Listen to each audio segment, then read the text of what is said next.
Hey guys, what's up? It's Dragonfly Jake, and today we are going to be discussing the May 8th DayZ development status report.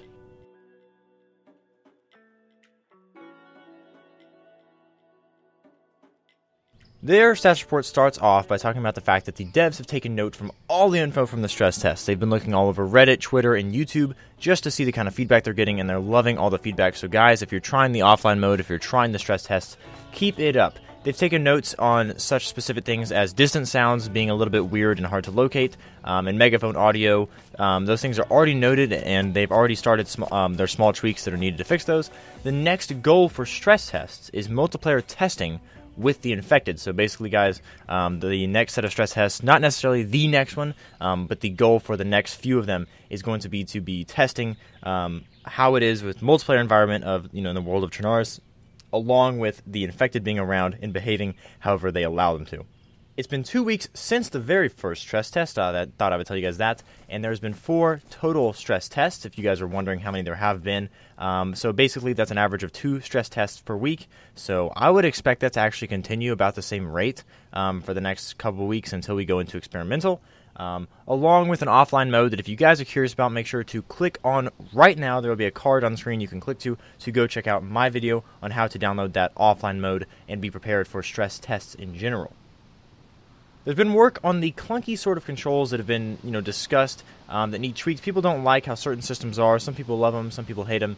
They're working on tweaking them just to try to make the most amount of people happy that they can. For instance, one of the goals they have is that to have an active stance, such as raising your weapon or raising an axe, you have to make a conscious effort to do that. So, for instance, one of the pet peeves that the devs brought up was the fact that they hate seeing screenshots or clips or videos of when a group of people is chilling around a campfire, enjoying a meal, just role-playing or just interacting in game, and 2 of the characters have their weapons pointed at each other's heads just because, when you click spacebar currently in DayZ 0.62, the older version, let's be clear here, your gun will stay raised up.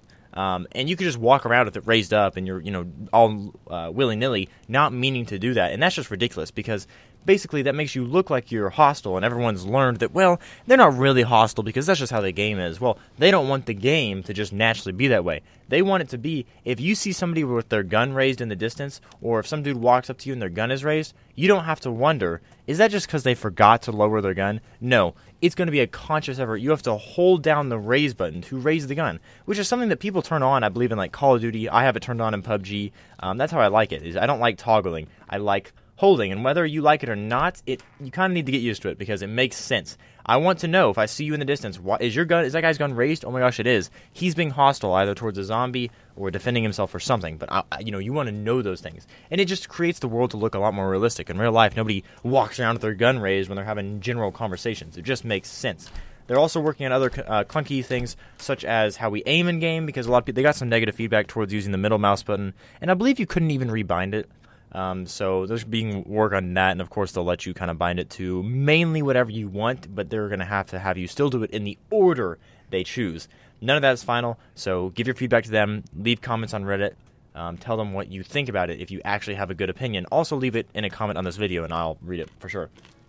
They said that hipfire will be tweaked to be less accurate. If you guys don't know what that is, then just don't worry about it. But basically, there was a couple videos that came out showing that if you quickly aimed in and then shot, basically you'd have uber precise aim and it would shoot exactly in the middle of the screen where the crosshair was, which doesn't really make sense. And I guess there were some other bugs with the hip firing, so they're going to be working on that to make that just not the way it is. And they're also working on how accurate guns are when they're aimed in to be way more, not necessarily realistic, but just I guess consistent and fun. And if that doesn't make much sense to you, basically just imagine that before, certain guns that had shorter barrels would have like a random chance to not... There'd be like a cone, right? Picture a cone coming out from the barrel, and the bullets could fire anywhere in that cone, generally being more accurate than less accurate, but sometimes being not accurate. And they just want to take that kind of RNG out of the game when it comes to aiming in, and they'd rather leave that sort of... I don't want to say RNG, but like that sort of difficulty when aiming. They want to leave that to when you're hip firing, they can maybe have a cone. or when there's weapon sway, in which case you would yourself have to correct the weapon sway, which makes way more sense than a cone. In real life, there's no correcting the cone. It's as simple as if you're breathing heavy, you need to correct your weapon sway, and that's just, of course, how they would like it in the game. And it makes perfect sense. If that doesn't make much sense to you, don't worry about it. It's a good change. Pretty sure everybody agrees on that.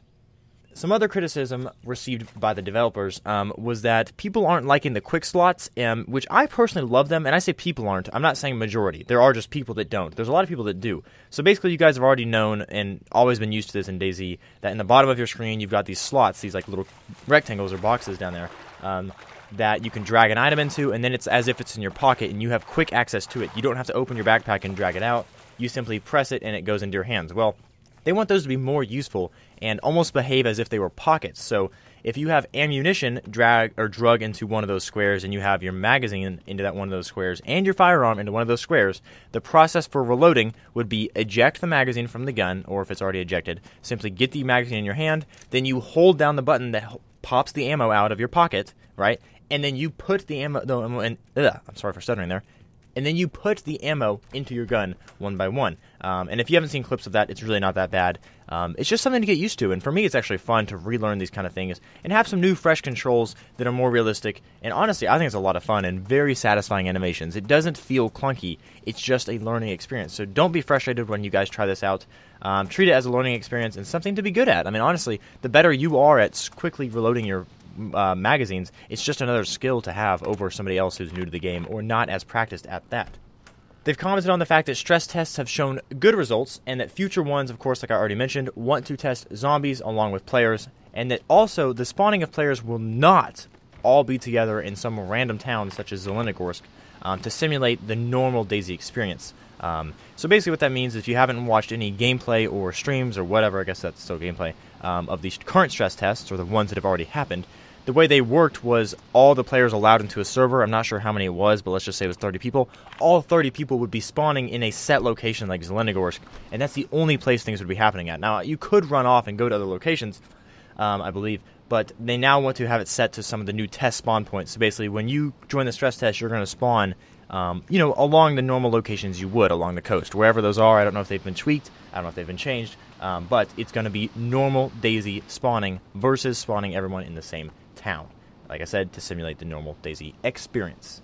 Some of the most exciting work and cool things to see, guys. I actually have some clips here. Sadly, this is the only stuff from the status report, but if you've been grasping, wishing you had some clips to look at or some new animations or something, we've got it right here with 4 new GIFs. In fact, these all revolve around the infected.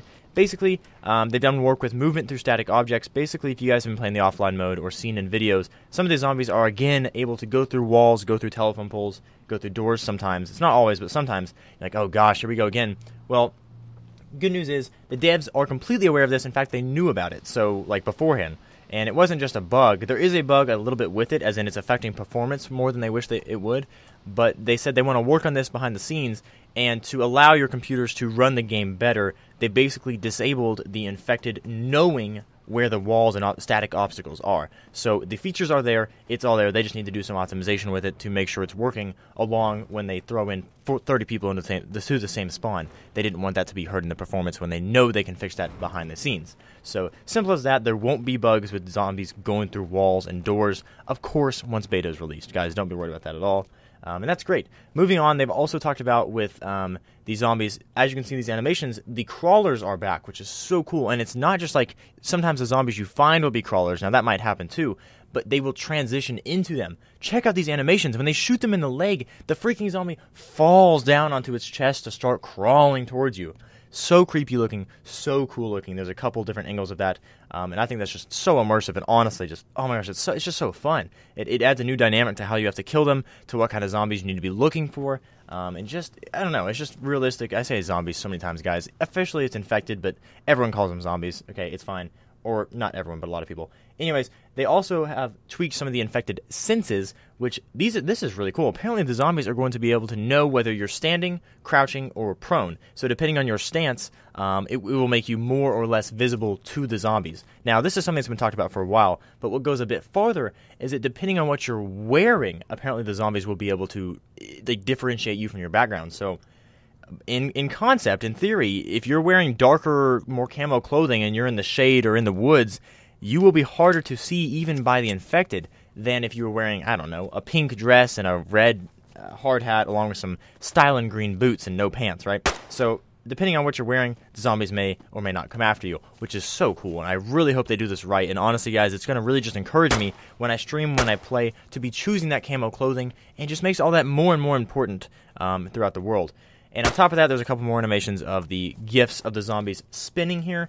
Basically, they don't just rotate upon the ground. There's kind of a momentum to them flinging around as the injured bodies they are. Looks really good. It's just more animation to make the world look smoother and less clunky. Very, very cool.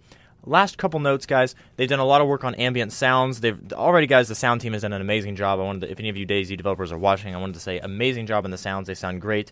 They've made the transition from your outside air into the inside better. If you didn't know, when you go from the outside world into a building, the wind quiets down, you hear less outside noise, and they've made that transition smoother.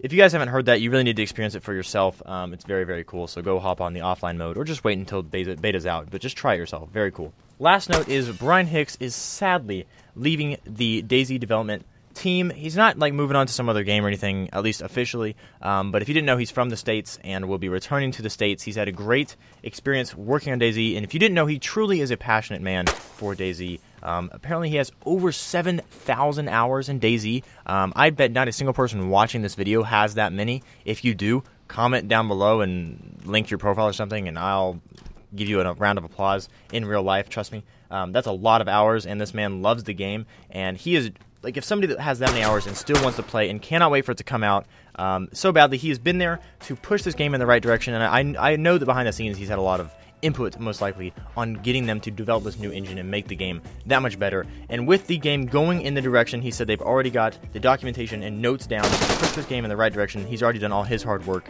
and he's ready to go back home, and he's proud of what he's done and where the team is going. So Brian, we thank you for your work, and I really hope you are correct when saying the team is pointed in the right direction, but I do trust you because I think you've done a good job. So thank you guys for watching. Make sure to drop a like on this video if you enjoyed the information or just the commentary. Subscribe for more DayZ content, and I hope to see all of you in my